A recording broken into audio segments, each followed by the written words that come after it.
જય શ્રી કૃષ્ણ. ભગવાન શ્રી કૃષ્ણ જે પૂર્ણ પુરુષોત્તમ ભગવાન છે, જે પોતાના ભક્તોના દુઃખ હરવા આ ધરતી પર અવતરિત થયા હતા ને જેમની કથાઓની સંપૂર્ણ સત્ય રૂપે શ્રીમદ ભાગવતમાં રજૂઆત કરવામાં આવેલી છે. અને આ દરેક કથા પાછળ રહેલા તત્વાર્થને શુદ્ધ ભક્તિની લાગણીથી રજૂ કરેલી છે. તેથી જ આ ગ્રંથ અત્યંત હૃદયસ્પર્શી અને અપાર ભક્તિ પ્રદાન કરનારું છે. અને આ કથાઓમાંની એક કથા શ્રી વેદવ્યાસજી રચિત શ્રીમદ ભાગવતના 10મા સ્કંદમાંથી શ્રી સુખદેવ ગોસ્વામીજી પરીક્ષિત રાજાને સંભળાવી રહ્યા હતા, જે ઉષાહરણની કથા છે, જેનું રૂપાંતર મહાન ગુજરાતી કવિ પ્રેમાનંદજીએ ગુજરાતી ભાષામાં અમુક છંદોમાં વિભાજિત કરી રજૂઆત કરી છે, જે ઉખાહરણ તરીકે ઓળખાય છે, જે કુલ 93 કડવાઓમાં વહેંચાયેલું છે. અને આ ઓખાહરણનું મહત્ત્વ એટલું વધારે છે કે જે કોઈ તેનું વાંચન કે પઠન પણ કરે છે, તેના જીવનની બધી જ આધિવ્યાધિઓ દૂર થઈ જાય છે. ચૈત્ર માસમાં જે આ મહાન કવિ પ્રેમાનંદકૃત ઓખાહરણને વાંચે છે કે સાંભળે છે, તેના બધા દુઃખ ક્લેશો દૂર થઈ જાય છે. તાવતરીઓ એકાંતરીઓ આવતો નથી અને ભૂત બાધા દૂર થાય છે. કેમ કે ઓખાહરણમાં જણાવ્યા અનુસાર ભગવાન શ્રી કૃષ્ણએ તાવ કે જે એક અસુરી શક્તિ છે, ભગવાન શિવનો ગણ છે, તેને એક વખતે યુદ્ધ દરમિયાન દોરડાથી બાંધી દીધો હતો. ત્યારે તેણે પોતાની જાતને છોડાવવા માટે ભગવાનને ખૂબ જ આજીજી કરી અને કહ્યું કે જે હરિવાણી બોલશે તેમને ત્યાં અમે કદી નહીં જઈએ. અને ભગવાને પણ વચન આપ્યું કે જે ઓખાહરણ સાંભળશે તેના ત્યાં તમે જશો તો તમારું મસ્તક છેદી નાખીશ. ત્યારે તાવે વચન આપ્યું કે એકવાર ઓખાહરણ સાંભળશે તો તેની પાસે વશમાં પણ ના જઈએ, 2 વાર સાંભળશે તો તેને દેખીને પણ જઈશું નહીં, અને 3 વાર જે સાંભળે છે તેના જન્મમાં પણ દેખાઈશું નહીં. આવું વચન આપી તાવ ભગવાન શિવજી પાસે કૈલાસ ધામ જતા રહ્યા અને શિવજીના ગણ બનીને ત્યાં જ રહ્યા. એટલું જ નહીં, જેમના ઘરમાં નાના બાળકો હોય કે કોઈ લાંબા સમયથી બીમાર હોય, તેઓએ ચૈત્ર માસમાં ઓખાહરણ સાંભળતી વખતે હાથમાં 3, 5 કે 7 સૂતરના દોરા રાખવા. જેને ઘરમાં નાનું બાળક હોય તો તેના હાથે બાંધી દેવું કે ઘરમાં પરિવારમાં કોઈ પણ સભ્યોને પણ બાંધી શકાય છે, જેથી પરિવારમાં તાવ એકાંતરીઓ ટાઢીઓ કોઈ પણ પ્રકારની બીમારીઓ નહીં આવે.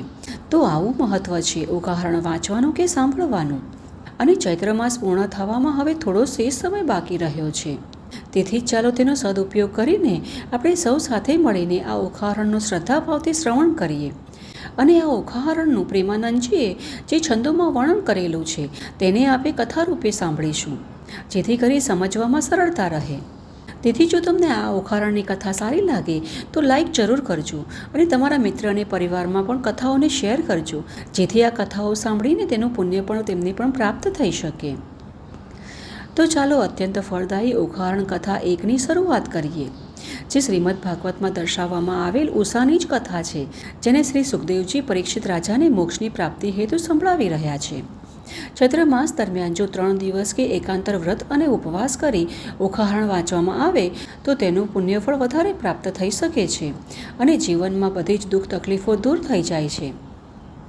અને ઓખાહરણની શરૂઆત સર્વપ્રથમ ગૌરીપુત્ર ગણેશજી, જે માતા પાર્વતીના અંગમાંથી જન્મ્યા છે, જેના પિતા શંકર છે, જે સર્વ દેવોમાં પ્રથમ પૂજનીય છે, 9 ખંડોમાં જેની સ્થાપના કરાઈ છે, સિંદૂર જેમનો શણગાર છે અને કંઠે પુષ્પોની માળા છે, ફરસી હાથે ધરી અને અસુરોને માર્યા છે, જે 4 ભુજાઓવાળા છે, એક હાથમાં જળ કમંડળ, બીજા હાથમાં મોદક, ત્રીજા હાથમાં ફરસી અને ચોથા હાથે જપમાળા શોભે છે, જે દેવ સાચા મુનિ વાચા ધરાવે છે અને મનની આશાઓ પૂરી કરે તેવા આપણા ગણપતિ મહારાજને મોદકના લાડુ અર્પણ કરી 2 હાથે નમન કરીએ.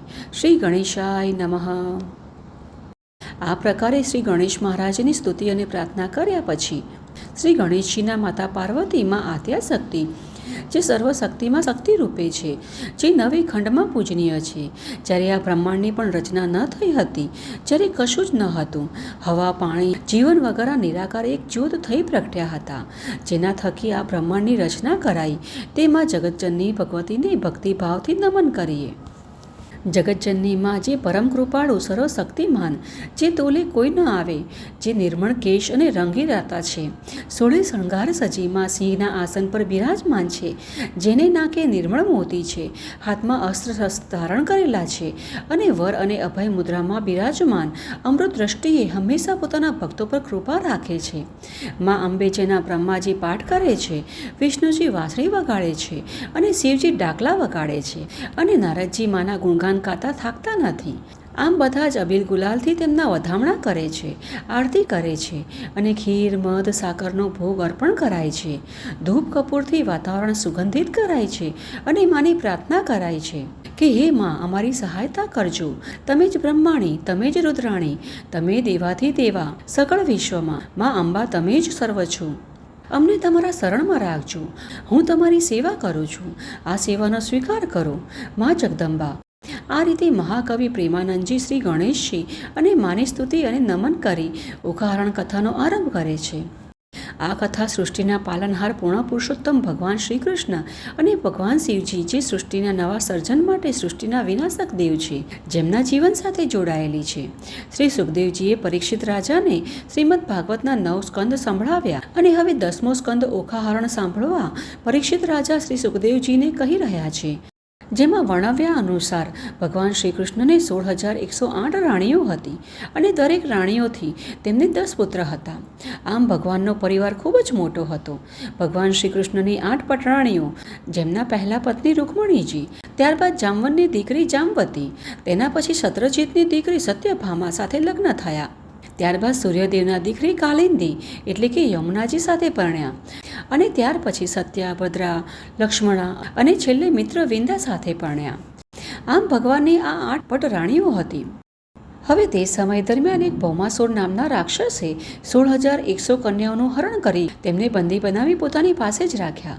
તેથી તેના બંધનમાંથી મુક્ત થવા માટે તે કન્યાઓએ ભગવાનને પ્રાર્થના કરી, અજીજી કરી કે તેમને આ દાનવથી મુક્ત કરાવો. ત્યારે ભગવાન શ્રી કૃષ્ણએ તેમની પ્રાર્થના સાંભળી ભૌમાસુરનો વધ કરી આ 16,100 કન્યાઓને છોડાવી દીધી અને તેમને પોતપોતાના નગર, પોતાના પરિવાર પાસે જવા કહ્યું.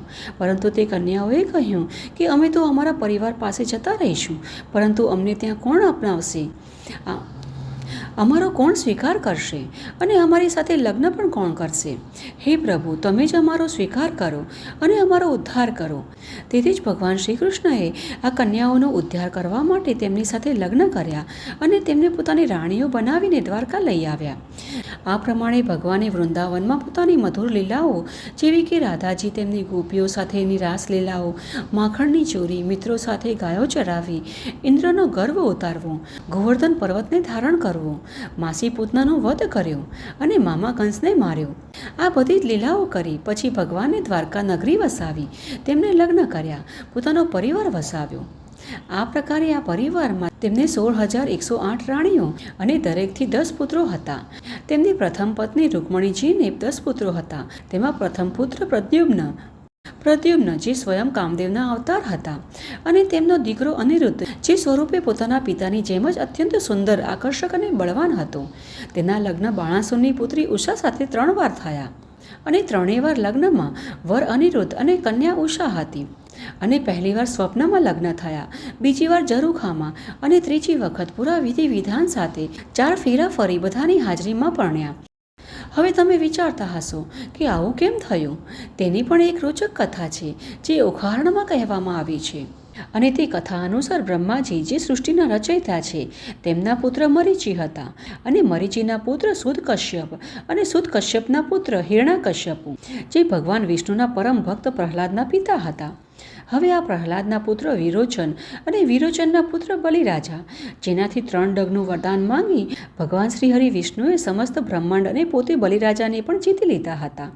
આ બલિરાજાનો પુત્ર બાણાસુર, જે ભગવાન શિવનો મહાન ભક્ત હતો અને તેમની સેવા કરવા હંમેશા તત્પર રહેતો હતો. તેની શિવજી પ્રત્યેની અપાર ભક્તિના કારણે જ તેને સમાજમાં ઉચ્ચ સ્થાન પણ મેળવી લીધું હતું. દરેક રીતે તેનું સન્માન થતું. તે ખરેખર બુદ્ધિશાળી અને ઉદાર હતો. આ બાણાસુરે પોતાના ગુરુ શુક્રાચાર્યના કહેવાથી મહાદેવજીથી વરદાન મેળવવા મધુવનમાં જઈ ખૂબ કઠોર તપસ્યા કરી. આમ હાથમાં માળા લઈ શિવજીનું ધ્યાન કરી સમાધિમાં બેઠો અને તપ કરતાં કરતાં વર્ષો વીતવા લાગ્યા. બધી જ ઋતુઓ એક પછી એક પસાર થવા લાગી અને શરીર ઉપર ધૂળ માટી જામીને થર થવા લાગ્યો. છતાંય શિવજીએ દર્શન ન દીધા. તેના રુધિરમાં સુકાવા લાગ્યા, શરીર સુકાઈ હાડપિંજર થવા લાગ્યું. તેથી તેના તપના પ્રભાવથી ત્રિભુવન ડોલવા લાગ્યું. ત્યારે ભગવાન શિવે માતા પાર્વતીને કહ્યું કે આ રાક્ષસ બાણાસુર મારી ઘોર તપસ્યા કરી રહ્યો છે. તે રાક્ષસ કુળનો છે. તે મારી પાસે વરદાન માંગવા આ ઘોર તપસ્યા કરી રહ્યો છે.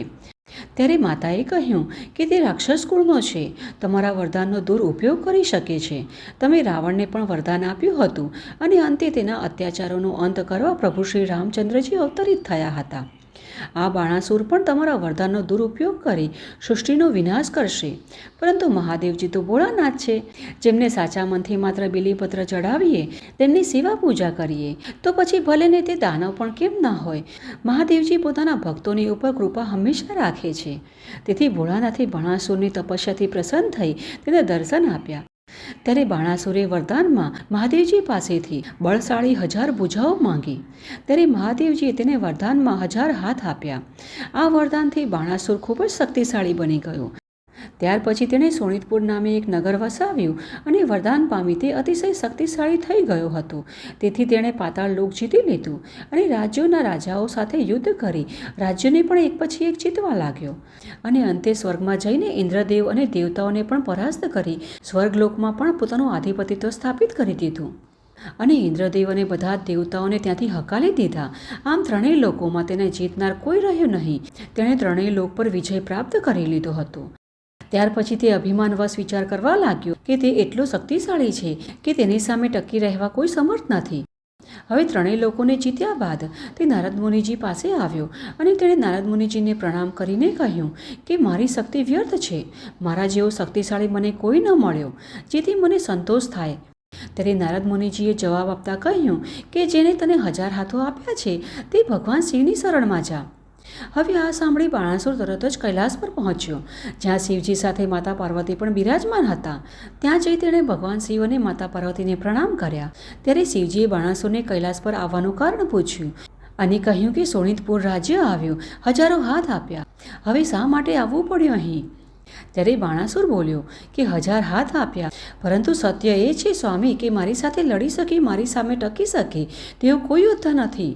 મારી શક્તિ વ્યર્થ છે. તેથી એક એવો યોદ્ધા આપો જે મારી સામે ટકી શકે, મારી સાથે યુદ્ધ કરવા સમર્થ હોય. સ્વામી, મને તમારા સિવાય કોઈ યોદ્ધા નથી દેખાતો કે જે મારી સાથે યુદ્ધ કરી શકે, મારી સામે ટકી શકે. તેથી શિવજી, તમે મારી સાથે યુદ્ધ કરો.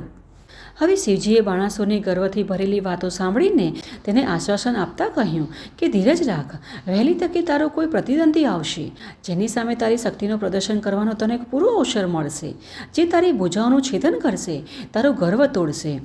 ત્યારે બાણાસુરે ભગવાન શિવને પૂછ્યું કે તે કોણ છે અને ક્યારે આવશે, તેની મને કઈ રીતે જાણ થશે?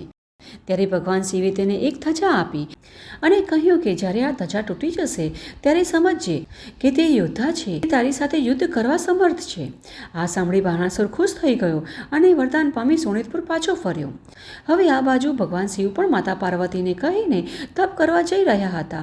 ત્યારે માતા પાર્વતીએ કરુણાથી કહ્યું કે હે ભોળાનાથ, તમે તો સમાધિમાં લીન થઈ જાઓ છો, રહી હું એકલી, આમ જન્મારો કેમ જાય? જો મારે પણ સંતાન હોય તો તેના સાથે હું મારો સમય કાઢી શકેત. આ સાંભળી મહાદેવજીએ વરદાન આપ્યું કે એક પુત્ર અને એક પુત્રી જન્મશે જે તમારું ધ્યાન રાખશે અને તેના સાર સંભારમાં તમારો પણ ભવ સુધરશે. આમ વરદાન આપી ભગવાન શિવજી સમાધિમાં લીન થવા વનમાં જતા રહ્યા. ત્યાર પછી એક સમયે માતા પાર્વતી તેમની સખીઓ સાથે સ્નાન કરવા ગયા હતા. ત્યારે તેમને મનમાં વિચાર આવ્યો કે કોઈ પોતાનો હોય તો ધ્યાન રાખી શકે. ભગવાન ભોળાનાથના ત્યાં તો અનેક ગણોની અવરજવર રહેતી હોય છે. જેથી સુરક્ષા માટે માતા પાર્વતીએ વિચાર્યું કે મહાદેવજીના વરદાનથી જો સંતાનની ઉત્પત્તિ કરે તો તેમનું ધ્યાન રાખી શકે અને રક્ષણ કરી શકે. આમ વિચારી માતા પાર્વતીએ પોતાના દક્ષિણ અંગના મહેલથી એક પુતળું તૈયાર કર્યું, જેની 4 ભુજાઓ, પગ, મુખ અને સુંદર રૂપ આપી એક સ્વરૂપ તૈયાર કર્યું.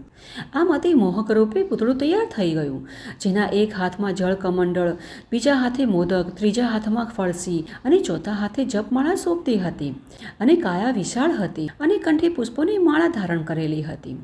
આમ અતિ સુંદર, અતિ મોહક રૂપે ગણેશજીને ઉત્પન્ન કર્યા. ત્યાર પછી માતાને વિચાર આવ્યો કે જો તેની સાથે કોઈ બીજું પણ હોય તો તે બંને રમી શકે, બેઠા બેઠા વાતો કરી શકે. આ પ્રકારે વિચારી માતાએ આકર્ષક રૂપે માથે ચાંદલો, સુંદર વાળ, જેમાં ફૂલોનો ગજરો નાખેલ અતિ સુંદર કન્યાની ઉત્પત્તિ કરી. આમ શ્રી સુખદેવજી પરીક્ષિત રાજાને કહ્યું કે માતા પાર્વતીએ આ 2 બાળકોની ઉત્પત્તિ પોતાના શરીરમાંથી કરી હતી. હવે થયું એવું કે માતા પાર્વતી તો સ્નાન કરવા જતા રહ્યા હતા અને પાછળથી નારદજી આવ્યા. તેમણે બાળકોને જોયા અને બાળકોને જોઈને તેમને આશ્ચર્ય થયું કે આ બાળકો કોણ છે. તેથી આ બાળકોના સમાચાર શિવજીને આપવા મધુવન પહોંચ્યા, જ્યાં ભગવાન શિવ તપ કરી રહ્યા હતા. હવે સમાધિમાં લીન બેઠેલા શિવજીને નારદજીએ કહ્યું કે હે પ્રભુ, હે પ્રભુ. આ સાંભળી શિવજી સમાધિમાંથી ઉઠ્યા. ત્યારે નારદજીએ કહ્યું કે પ્રભુ, તમે અહીં સમાધિમાં લીન છો અને કૈલાસ પર તમારા નિવાસ સ્થાને 2 બાળકો જે માતા પાર્વતી સાથે તેમનું ધ્યાન રાખવા રહે છે. તમે તો વનવગડામાં ભ્રમણ કરતા રહો છો અને માતા પાર્વતી બાળકો સાથે સુખેથી રહે છે. હવે આ સાંભળી ભોળાનાથ કૈલાસ પર્વત પર માતા પાર્વતીને મળવા પહોંચ્યા અને ત્યાં જઈને જોયું તો સાચે જ એક બાળક દ્વાર પર ઊભો રહીને રક્ષા કરી રહ્યો હતો. અને મહાદેવજી જ્યારે માતા પાર્વતીને મળવા અંદર જઈ રહ્યા હતા તો તે બાળકે આડા આવીને તેમને અંદર જતા રોક્યા અને મહાદેવજીને કહ્યું, તમે તો શરીરે ભસ્મ ચોળી છે, તમે તો જોગી લાગો છો, અહીં કેમ આવ્યા છો? મારી માતાની આજ્ઞા વિના અંદર જવાનો અધિકાર નથી. આ સાંભળી મહાદેવજીને ક્રોધ આવ્યો. તેમણે કહ્યું કે હું દેવી પાર્વતીના પતિ છું. તું મને મારા જ ઘરમાં જતાં કેવી રીતે રોકી શકે છે? તારું આ કાર્ય અધિકાર વગરનું છે અને મૂર્ખતાપૂર્ણ છે. આટલું કહી ભગવાન શિવ અધિકારપૂર્વક ઘરમાં જવા લાગ્યા. ત્યારે બાળકે ફરી તેમને રોક્યા. આથી શિવજીએ પોતાના ગણોને તે બાળકને સમજાવવા કહ્યું.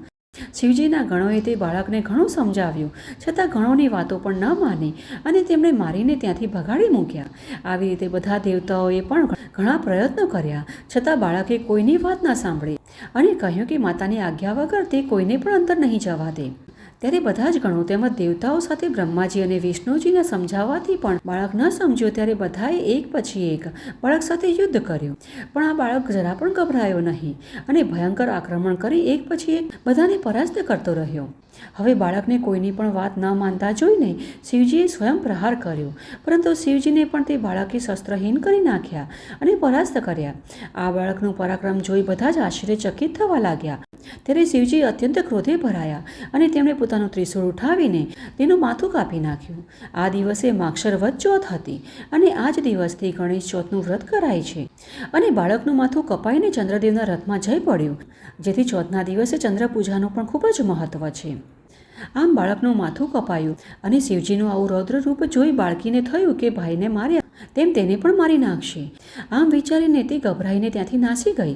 હવે થોડા સમય પછી બધી વાતની જાણ માતા પાર્વતીને થઈ, તેથી તેમના ક્રોધનો કોઈ ભાર ન રહ્યો. ત્યારે તેમણે 1,00,000 શક્તિઓની રચના કરી અને પોતાના પુત્રને મારનારને નષ્ટ કરવાનો આદેશ આપી દીધો. ત્યારે માએ ઉત્પન્ન કરેલી શક્તિઓએ કાળઝાળ બનીને ઉત્પાત મચાવી દીધો. આથી બધા જ ભયભીત થવા લાગ્યા અને માતાના ક્રોધને શાંત કરવા દેવતાઓ, બ્રહ્માજી, શ્રીહરિ, વિષ્ણુ બધાએ મળીને માને અનેક પ્રકારની સ્તુતિ કરી. અને સ્તુતિથી માં આદ્યાશક્તિનો ક્રોધ તો શાંત થઈ ગયો, પણ પોતાના પુત્રને ફરી જીવિત કરવાની શરત રાખી. ત્યારે મહાદેવજી બધા જ ગણોને, દેવતાઓને કહ્યું કે વનમાં જાઓ અને જે પહેલું મળે તેનો શીશ લાવી આપો. ત્યારે બધા જ ગણો વનમાં ગયા. ત્યારે સૌ પ્રથમ તેમને હાથી મળ્યો, જે વર્ષોથી ભગવાનની તપસ્યા કરી રહ્યો હતો. જેને આ વાતની જાણ થતાં તેણે પોતાનું મસ્તક આપવાનું સ્વીકાર કર્યું. આમ આ પ્રકારે હાથીનું મસ્તક લાવી મહાદેવજીને આપ્યું અને મહાદેવજીએ હાથીના શીશ સાથે બાળકને જીવિત કર્યું અને હાથીનું મસ્તક લગાવવાથી તે બાળક ગજાનન કહેવાયા. આ રૂપે જોઈ માતા પાર્વતીએ કહ્યું કે આ રૂપમાં મારા બાળકની તો બધા હાંસી ઉડાવશે. ત્યારે મહાદેવજીએ કહ્યું કે રૂપ કરતાં ગુણ મહત્વના હોય છે. માતાના શરીરના મેલમાંથી ઉત્પન્ન થવાથી બાળકના મસ્તકમાં કુબુદ્ધિ હતી, મલિનતા હતી, જેથી અભિમાનવશ આવું અજ્ઞાનતાભર્યું કાર્ય કર્યું હતું તેણે. અને હવે નવું મસ્તક પામવાથી ગણપતિ બળ, બુદ્ધિ અને જ્ઞાનના કારણે ત્રણેય લોકોમાં પૂજાશે, દેવોમાં પ્રથમ પૂજનીય ગણાશે. આમ મહાદેવજીએ ગણપતિ મહારાજને આશીર્વાદ આપ્યા તેમજ દેવોએ પણ પોતાના આશીર્વાદ આપ્યા. આ રીતે ગણપતિ મહારાજ પ્રથમ પૂજનીય બન્યા, જેમના વિના બધી જ પૂજા અધૂરી ગણાય છે. ત્યારબાદ માતા પાર્વતીને પોતાની દીકરીને યાદ આવી. તેમણે બધાને પૂછ્યું કે દીકરી ક્યાં ગઈ? આમ શોધતા શોધતા ઓખા કહીને માએ સાથ પાડ્યો. ત્યારે ઓખા ઓરડામાંથી બહાર આવી. હવે માતા પાર્વતીએ ઓખાને જોઈને કહ્યું કે તે પોતાનો ભાઈ મર્યો એવી વાત મને કેમ ના કહી અને તેની સહાય કરવાના બદલે ત્યાંથી તું નાસીને ચાલી ગઈ? આમ કહી માતા પાર્વતીએ ક્રોધવશ તેમની દીકરીને શ્રાપ આપ્યો કે તે મારી કુખને લજવી છે, જેથી તારું આ અંગ ઓગળશે અને ત્યારબાદ દૈત્ય કુળમાં અવતરજે.